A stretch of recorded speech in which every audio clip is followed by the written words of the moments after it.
কৃষ্ণ। গুরুদেব বিমলের কৃপায় আশা করি সকলেই ভালো আছেন এবং সুস্থ আছেন।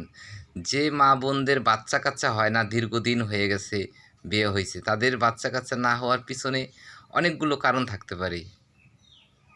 18 রকমের দোষের কারণে বাচ্চা কাচ্চা না হতে পারে। দেশটির সমস্যা থাকতে পারে, বংশগত সমস্যা থাকতে পারে। দেশটাই অর্থাৎ জিনের আসর যেটাকে বলে। আবার মাসিকে প্রবলেম থাকতে পারে।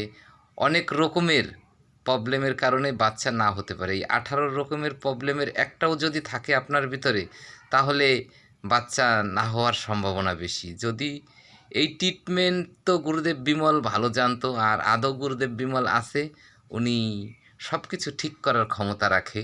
তবে যে কোনো মা বোনদের বাচ্চা কাচ্চা হওয়ার নির্দিষ্ট একটা সময় আছে। সময় পার হয়ে গেলে কিন্তু আর গুরুদেব বিমল দিতে পারবে না। যদি বয়স 40-এর ভিতরে হয়, সেই মা অথবা বোন, তাকে বাচ্চা গুরুদেব হয়তো দিতে পারে।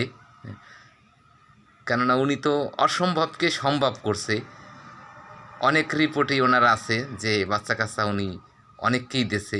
হরে কৃষ্ণ। দেখা হবে পরের ভিডিওতে। ততক্ষণ ভালো থাকুন এবং সুস্থ থাকুন।